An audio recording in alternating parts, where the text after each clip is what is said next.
Bonjour, je vous retrouve aujourd'hui avec une nouvelle vidéo. Je voulais vous montrer un petit peu l'utilisation de ces punchboards. Alors, j'en ai pas beaucoup, moi j'en ai deux. J'ai celle-ci que je viens d'acheter et j'en ai une autre pour faire des petites pochettes, des petits sacs cadeaux. Et je voulais vous montrer un petit peu son utilisation. C'est la première fois vraiment que je m'en sers, donc il m'a fallu pas forcément beaucoup de temps pour bien l'apprivoiser parce que elle est assez basique là. Il n'y a pas 36 choses, mais c'est super sympa et je suis très contente. Je vais pouvoir me faire mes petites pochettes assez facilement. Alors, j'ai fait des petits tests ici. Je suis en train de réfléchir à un album en fait. Je vais vous montrer en même temps.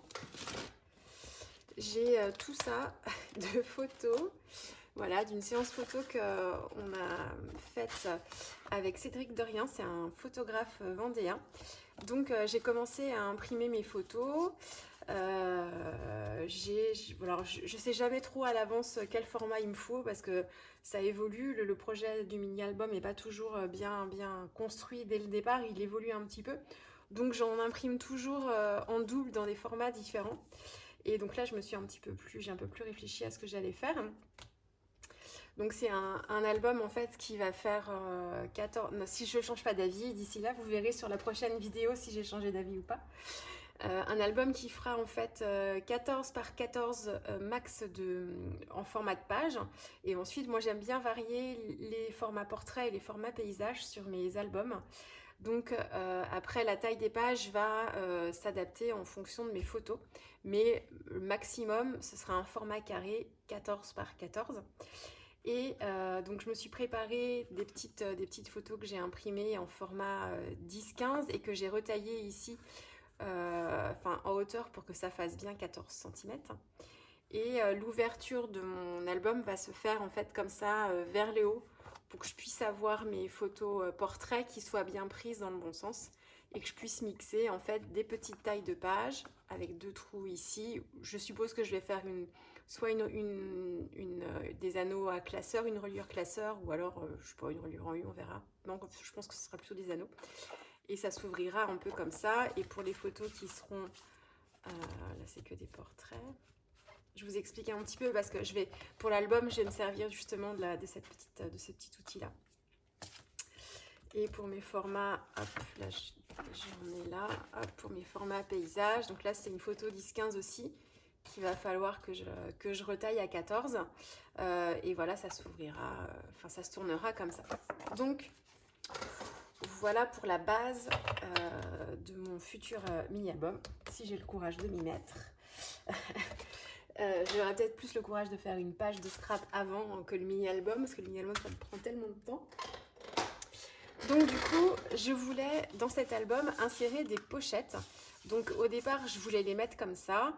Et puis après, je me suis dit, si je fais des trous là, je préfère avoir des trous ici que des trous ici. Alors, ne me demandez pas pourquoi, c'est comme ça. Donc du coup, je pense que mes enveloppes, mes petites pochettes, je vais les faire pour qu'elles puissent se tourner comme ça. Donc il faut que maximum, elles fassent 14 ici de haut. Principalement, il me faudra des petites pochettes avec un rabat, comme celle-ci. Là, j'ai fait un test. Hop. Ce qui fait que quand je vais les mettre, mes deux trous ici, si ça passe... Oh, oui, ça passe, ça passe, ça passe. Ouais, ça se trouve, je vais mettre même des anneaux libres. On va voir si ça passe quand même. Je le fais, c'est en direct. Hein. Enfin, la vidéo n'est pas en direct, mais je vous fais l'avancée de mes réflexions en direct avec vous. Donc oui, si je veux les mettre comme ça dans mon album, il va falloir que je me mette un rabat ici, quitte à fermer avec deux petits œillets avec un petit lien pour que ce que je vais mettre à l'intérieur ne glisse pas. Donc comme ça, comme ça. Voilà. Mais je vais vous montrer les deux façons de faire. Donc, bon là je l'ai remise dans son emballage, mais bon, je l'ai déjà ouverte, hein, forcément. Hop. Donc ça se présente comme ça. Hop, le petit carton, on n'a pas spécialement besoin. Et en fait, voici la bête.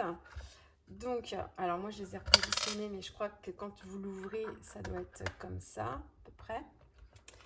Donc vous avez en fait ici, hop, une petite lame de cutter, hop, qui se range là. Ici, une petite perforatrice pour vous faire les encoches si vous voulez. Je regarde en même temps, il y a une subtilité que je n'avais pas vue. Ok. Pour faire l'encoche en fait ici. Voilà. Et puis là, c'est des petits guides. Et puis ici, on a deux réglettes. Une réglette là et une réglette là. C'est pas tant pour guider le papier, c'est plus pour faire les plis en fait, ici et ici. Et je vous mets ça. Hop. Et derrière, on a la petite notice, le plioir et surtout ça à ne pas perdre, ça se glisse en dessous. C'est en fait les petits pense-bêtes pour les différentes mesures. Donc voilà comment ça se présente. C'est pas souvent que je vous fais des démos comme ça d'outils, donc soyez indulgente avec moi. Je suis peut-être pas super bien organisée, mais bon, ça va le faire quand même. Alors, la première chose à faire, c'est de savoir en fait quelle taille on veut d'enveloppe. Hop, donc on a le petit guide. D'un côté, on a la taille en centimètres, ici. Et de l'autre côté, on a la taille en inch. Donc moi, hop, c'est en centimètres. Autrement, je vais rien comprendre. Et ensuite, ici, vous avez tous les formats de pochettes que vous pouvez faire. Donc, vous pouvez faire des pochettes avec rabat ou des pochettes sans rabat. Ce sera toujours à la fin, votre pochette. Ici, j'ai un exemple. Hop, ce sont les deux mêmes tailles de pochettes à la fin. Elles font la 14 par 10,8. C'est des grands modèles. On peut faire encore plus grand. Mais en fait, ici, j'ai pas de rabat, c'est coupé directement là, alors que ici, j'ai un rabat en plus. Donc en fait, comment savoir quelle taille de papier il faut découper pour pouvoir faire soit avec le rabat, soit sans rabat. Hop, là, j'ai fait exprès de ne pas les coller. En fait, c'est indiqué ici. Donc moi, par exemple, par rapport à l'album que je veux faire, il me faut, j'ai dit que je voulais maximum 14 cm en fait, de large ou de haut. Donc, j'ai le choix en fait ici, et je veux des grandes. Je peux faire des plus petites, mais je veux vraiment des grandes. Donc là, en fait, je peux faire des enveloppes soit de 18 cm par 14 cm. Ici, j'ai 14,6, mais ça va être trop grand pour ce que je veux faire. Et 18 par 14, et j'en ai une autre à 14. Ici, voilà, 9,5, donc elle sera un peu moins large, toujours par la même taille. Et donc, pour savoir quelle taille de papier il faut que je coupe, quelle dimension de papier il faut que je coupe, ici, c'est indiqué. Donc, soit on veut un rabat, et dans ces cas-là, notre papier est plus grand. Donc là, par exemple, pour des 9,5 par 14, il me faut un papier de 20,3 cm par 19,1 cm. Mais si je veux faire une enveloppe sans rabat, juste avec l'encoche, comme ça, là, bon, j'ai besoin d'un papier beaucoup plus petit. Donc ici, j'étais ici, il me faudra toujours 20,3 cm. Par contre, il me faudra une longueur plus courte. Donc là, ce sera seulement 16,5. Donc c'est vraiment important de savoir si on veut mettre un rabat ou pas. Parce qu'en suivant ce qu'on veut faire, la taille du papier sera différente. Et là, la plus petite pochette que vous pouvez faire, elle fait 14,45 par 4,5, c'est assez précis. Et la plus grande taille que vous puissiez faire, c'est 10,5 par 15,9. Donc c'est quand même des grandes enveloppes. Hein.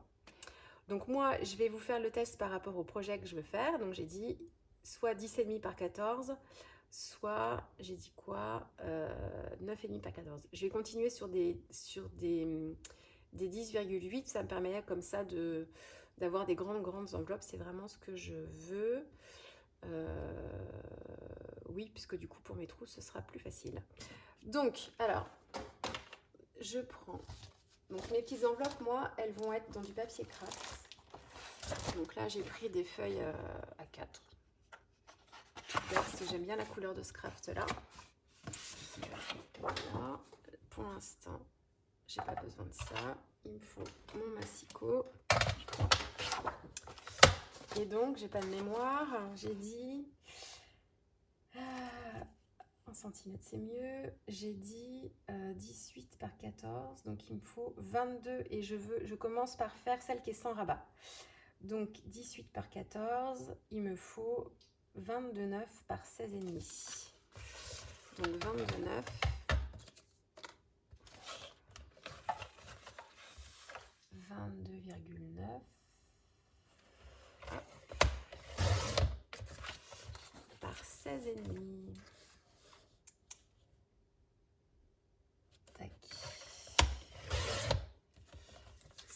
ferme les chutes pour mon projet.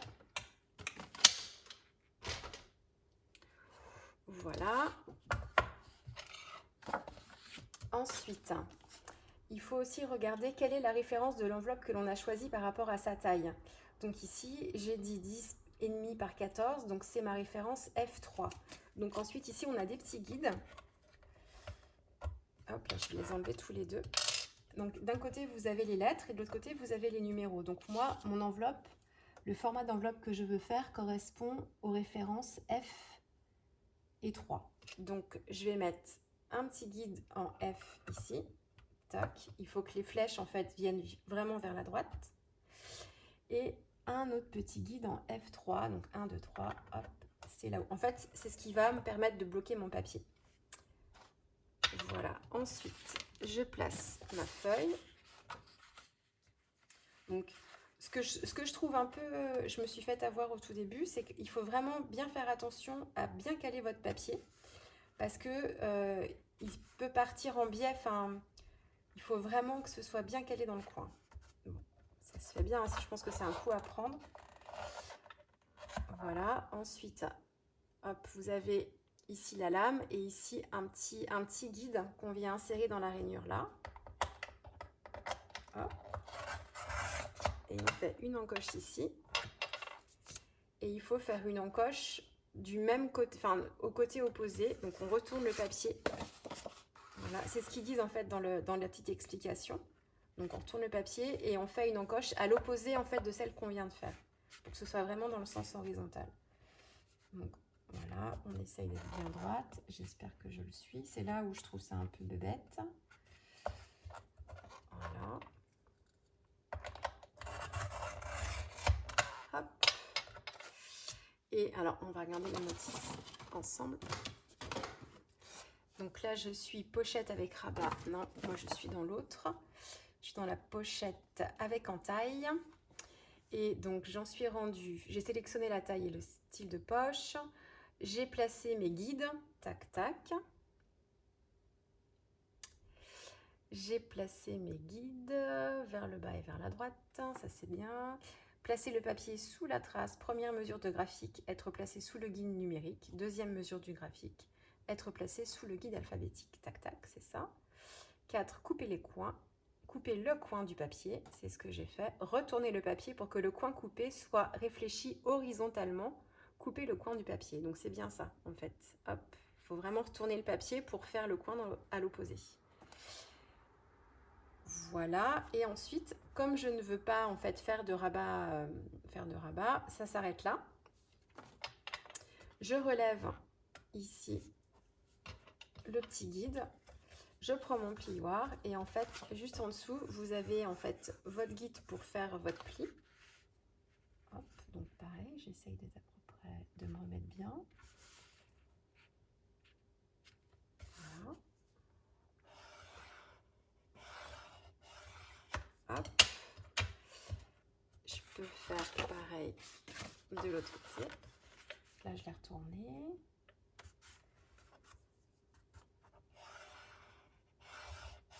Voilà. Et ensuite, même pas besoin de retourner le papier ici pour que ça se plie bien correctement. Voilà, pardon. J'espère que je suis bien droite.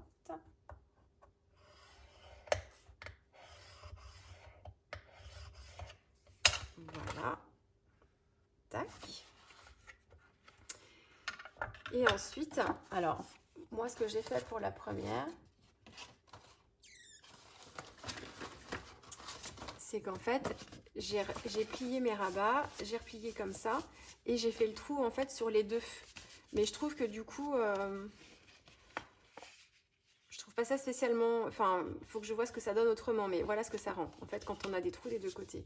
Et là, je me dis, je fais le test avec vous, je me dis, en fait, que je pourrais faire le trou que de ce côté-là. Donc, ici, on a des guides, encore une fois, pour faire l'encoche. Donc, les lettres correspondent à la référence de votre taille d'enveloppe. Donc, moi, je suis toujours sur l'enveloppe qui va faire 10,8 par 14 cm. Je suis en F3, donc ma taille, c'est F. Donc, je vais placer mes plis, en fait, hop, de chaque côté pour que ça vienne bien sur le F. Et ensuite, je fais l'encoche ici. Voilà. Donc, soit vous faites l'encoche après avoir bien rabattu chacun des côtés, ou alors, comme moi, là, vous venez vous déplier et vous venez mettre en fait les plis de chaque côté pour faire l'encoche bien au milieu. Donc, voilà. Tac. Et ensuite, on forme l'enveloppe.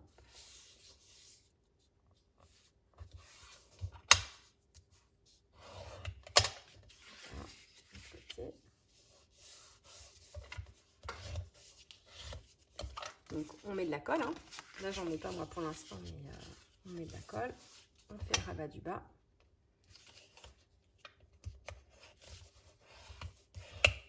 Hop. Et voilà notre enveloppe. Et là du coup on a l'encoche que en fait sur le devant de l'enveloppe. Voilà, donc on met de la colle. Là je vais pas forcément le faire, mais on peut mettre de la colle ici ou du double face pour la former, du double face aussi ici. Hop, et notre enveloppe est formée. Et l'encoche, vous pouvez la faire en fait de l'autre côté également. Voilà, je sais pas ce que je préfère d'ailleurs. Si je préfère celle qui a l'encoche des deux côtés ou pas. C'est pas mal aussi comme ça. Hein. À voir, j'ai la collection.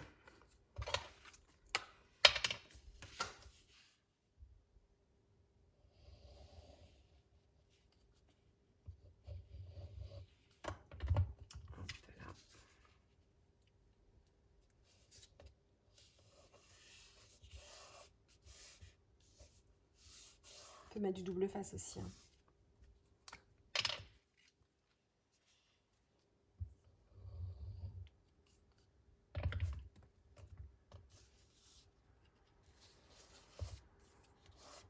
Voilà. Une petite pince. Une deuxième. Hop. Voilà, donc ça c'est la version avec une encoche et sans rabat. Maintenant, je vais en faire une hop, comme celle-ci, avec un rabat en plus. Donc pas d'encoche, juste le rabat. Du coup, je vais faire la deuxième version. Donc je suis toujours hop, en centimètres, toujours mieux. 10,8 par 14 cm. Je suis toujours dans mes mêmes repères, hein, je suis toujours en F3, donc ici et ici. Et par contre, c'est la taille de mon papier qui va être un peu plus grand parce que j'ai besoin d'un peu plus de papier en longueur pour mettre mon rabat. Donc, il me faut 22,9 par 19,1.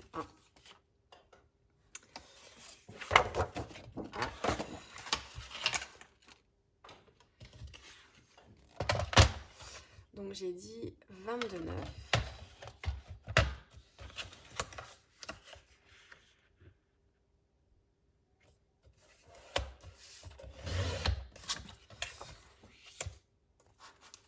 Par 19,1. C'est ça.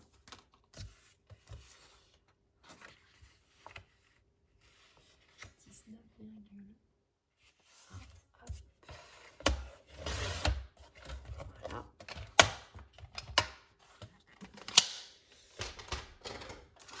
Et là, du coup,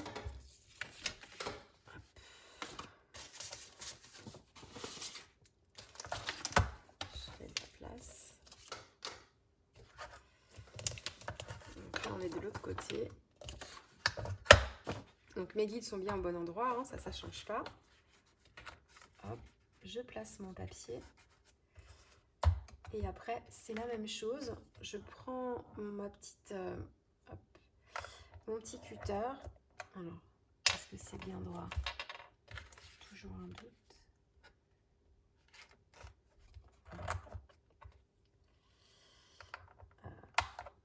Ici. Voilà. Je retourne. Pareil, je recommence la même chose sur le côté opposé.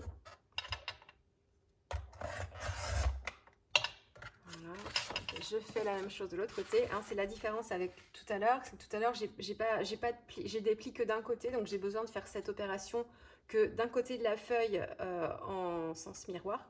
Alors que là, en fait, comme je veux 2 plis, il me faut faire l'opération en fait 4 fois et non pas seulement 2. Voilà. Tac.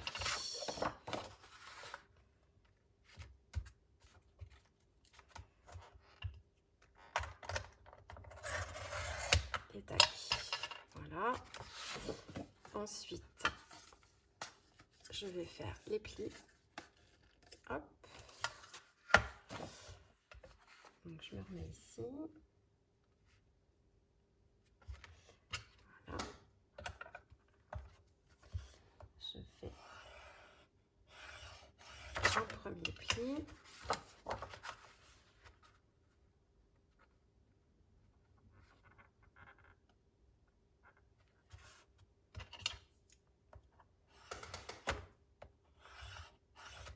Un deuxième pli. Et là, je vais faire les plis du haut.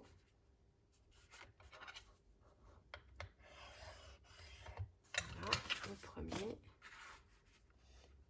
Et le deuxième. Franchement, c'est un jeu d'enfant. Une fois qu'on en a fait 2-3, on a vite compris comment ça marchait. Et après, ça roule tout seul. Hein. Donc voilà, là, je ne fais pas d'encoche. Hop, tout ça, je replace.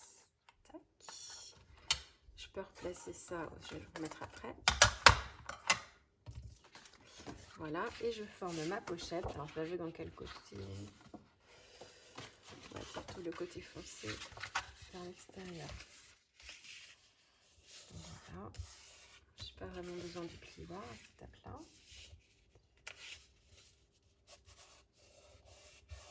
Voilà.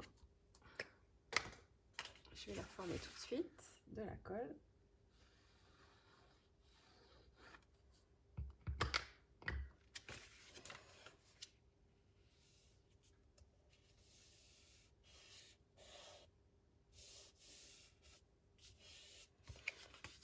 Voilà. Et je vais faire pareil ici.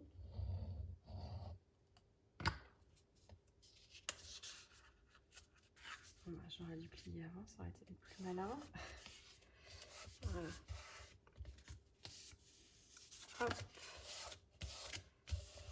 Donc là, elle est formée. Et puis ici, ça je le colle pas forcément. Enfin, sauf si vous voulez vous en servir vraiment comme d'une enveloppe et de l'envoyer après par la poste. Mais là, je pourrais mettre éventuellement un petit œillet. J'ai une petite perfo ronde ici.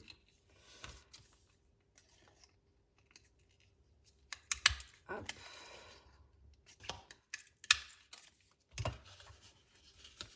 Et je peux très bien, en fait, ici, mettre un petit œillet là. J'essaye de le centrer, ce serait mieux. Un autre petit œillet là. Hop.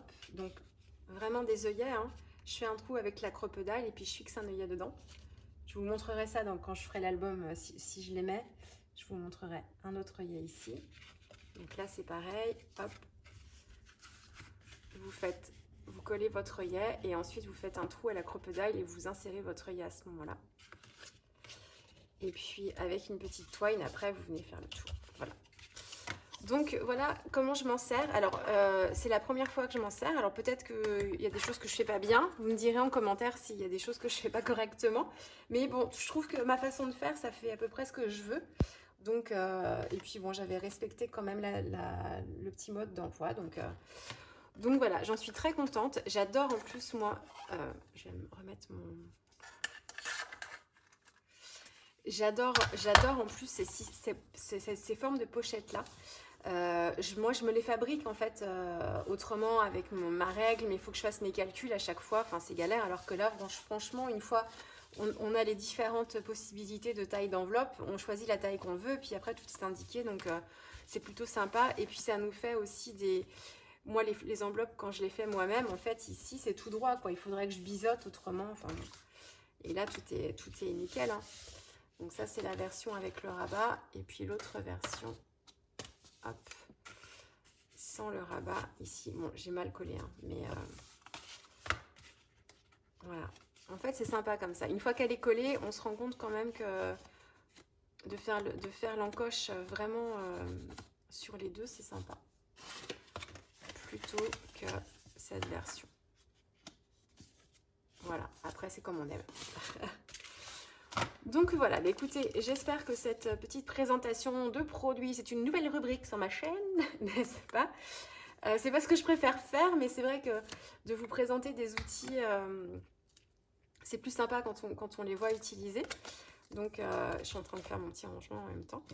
Donc j'espère que ça vous aura plu. Dites-moi si vous l'utilisez, si vous avez des variantes d'utilisation ou des petits trucs. Laissez-moi en commentaire vos petites astuces si jamais vous en aviez. C'est toujours bon à prendre pour moi et puis même pour toutes celles qui lisent les coms aussi, ça peut être sympa d'avoir des retours d'expérience. Et puis bah, moi je vous dis à très vite. Alors voilà, je prépare. Ah si, je voulais vous montrer. Du coup, je vais en avoir des enveloppes dans mon album avec tous mes tests là. Je voulais juste vous montrer.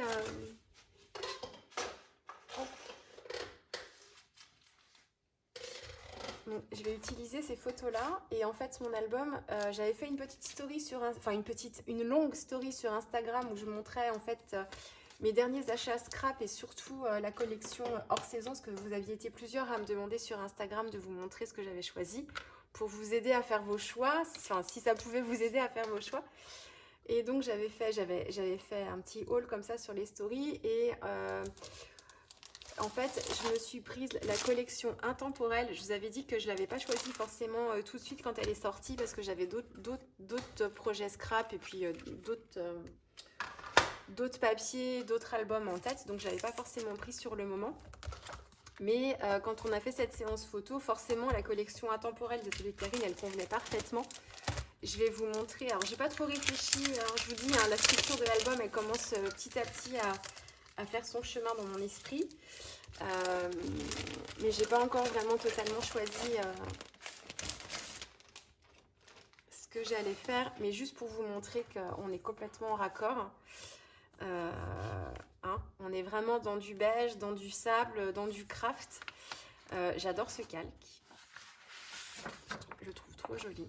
Assez épais, vraiment super sympa. Donc vous voyez ces papiers. On est dans le thème, hein.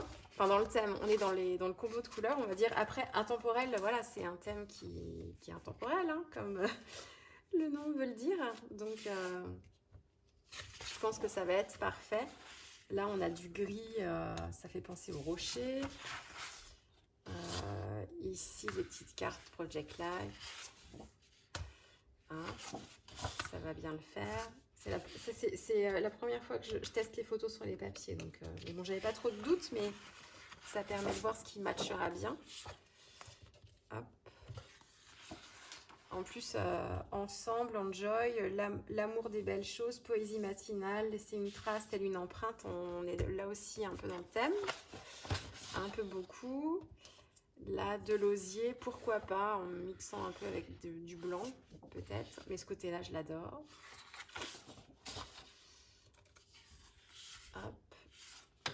Ah oui, je l'ai deux fois parce que je l'ai pris... En fait, j'ai pris le pack de papier et cette feuille-là, je l'ai pris en double, en fait, parce que j'aime beaucoup ce motif. Je me disais, tiens, c'est bizarre, cet imprimé, je le connais. Donc voilà, celle-ci, elle est juste en double. Et la dernière, il en reste encore deux, les mosaïques. Petit motif sympa. Et ça, c'est un effet bois. Hop.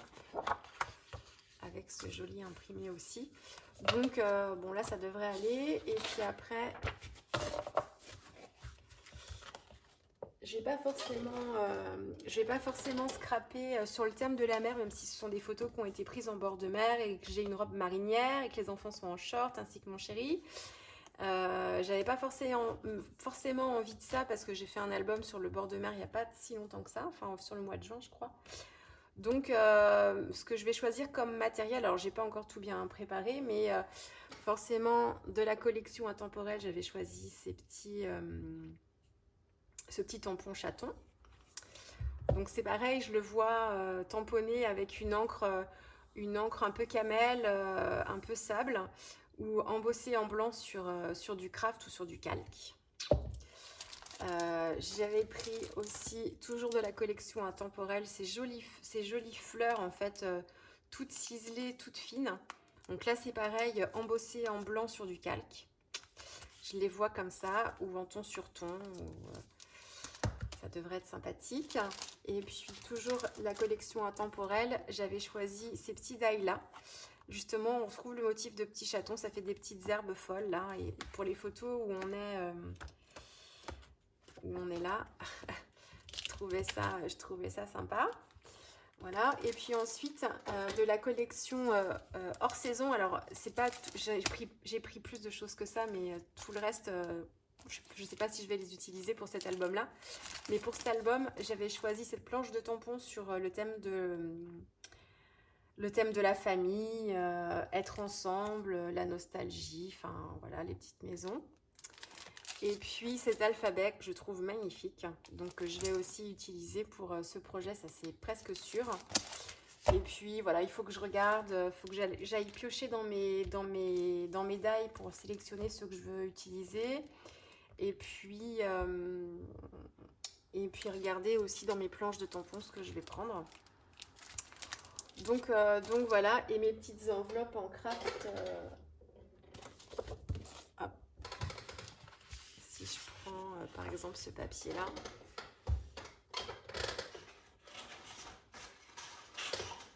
Hop, mes petites enveloppes en craft. Hein, là aussi ça peut être sympa avec de l'embossage à chaud en blanc dessus. Ça va être trop joli. Donc voilà pour le prochain projet. Alors peut-être que je ferai une page avant de faire l'album. Parce que ça me prend, je vous l'ai déjà dit, hein, de faire des albums, ça me prend quand même pas mal de temps avant même de le scraper, de le préparer. La réflexion sur la structure, les pages, sélectionner mon matériel. Ensuite, je me prépare des découpes avec les die dans plusieurs papiers unis, du papier craft, du papier blanc, du papier à paillettes. Je pense que je vais scraper des paillettes dorées pour ce projet-là. Donc tout ça, ça me prépare du temps, ça me demande du temps, pardon. Des séries de tamponnage, il y aura sûrement un peu d'aquarelle, de colorisation aussi. Donc je ne sais pas si je vais avoir envie de faire ça ce week-end ou si je vais plutôt me prendre 2-3 photos en fait de cette série ici, me faire des pages plutôt pour ce week-end. Je ne sais pas encore, on verra. Après il y a les vacances de la Toussaint qui vont venir aussi, donc j'aurai un tout petit peu plus de temps pour scraper aussi, on verra. Donc voilà, je vous remonte la machine en question. Donc elle s'appelle, c'est la Punchboard Pocket. Hop, c'est celle-ci. Les packaging apportent peu. Donc voilà, donc j'en suis super contente. Il y en a une autre avec laquelle on peut faire des enveloppes aussi plus classiques, hein, qui est aussi super sympa quand on veut faire des projets de scrap. Donc à voir. Je l'ai en test là, il va falloir que je fasse quelques petits essais. Donc voilà, bon, j'espère que cette petite vidéo démonstration de produit vous aura plu. Puis bah moi je vous dis à très vite avec une prochaine vidéo. Au revoir.